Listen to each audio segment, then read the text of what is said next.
Hi hello నమస్తే biography ఛానల్కి స్వాగతం.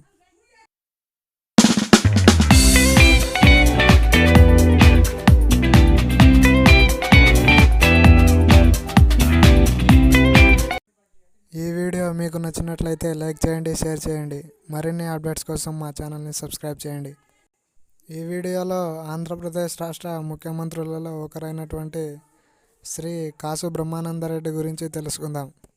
నీలం సంజీవరెడ్డి సహచరుడిగా, నమ్మిన బంటుగా రాజకీయాలలో ప్రవేశించి ముఖ్యమంత్రి పదవిలో తనదంటూ ప్రత్యేక వ్యక్తిత్వాన్ని ఏర్పరచుకున్న వ్యక్తి శ్రీ కాసు బ్రహ్మానందరెడ్డి. ఈయన జూలై 29, 1905 సంవత్సరంలో గుంటూరు జిల్లా చిరుమామిళ్లు గ్రామంలో జన్మించారు. BA LLB చదివి గురజాలలో కొన్నాళ్ళు న్యాయవాద వృత్తి నేర్పారు. న్యాయవాదిగా ఆయన ఖ్యాతి రాష్ట్రమంతా వ్యాపించింది. అయితే ముఠా తగాదాలు నచ్చని ఆయన న్యాయవాద వృత్తి వదిలి రాజకీయాల్లోకి ప్రవేశించారు.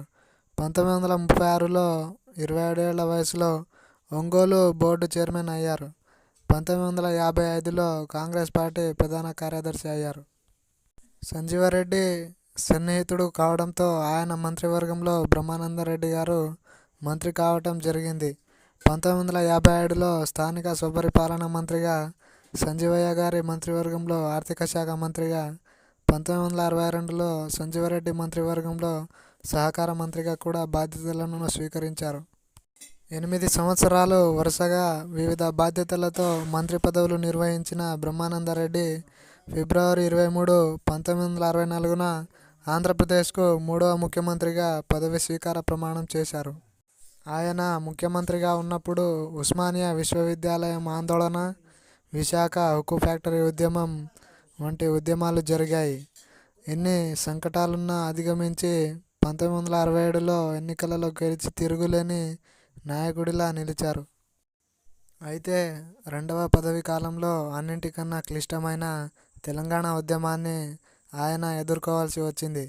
ఆంధ్రజాతి సమైక్యతను ప్రమాదంలో పడేసిన ఉద్యమం అది. దీనికి హైదరాబాదు ముల్కీ ఉద్యమం తోడైంది. ఈ ఉద్యమానికి మర్రి చెన్నారెడ్డి నాయకుడు అవటంతో పరిస్థితి మరింత క్లిష్టమైంది.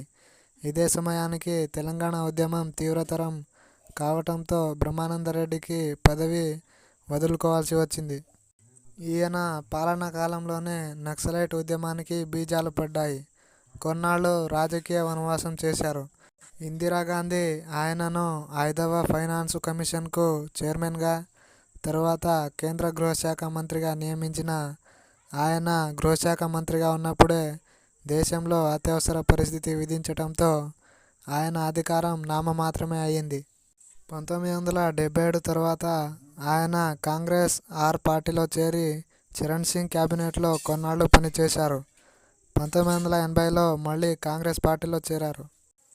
కాంగ్రెస్ కోఆర్డినేషన్ కమిటీ చైర్మన్గా పదవి బాధ్యతలు నిర్వహించారు.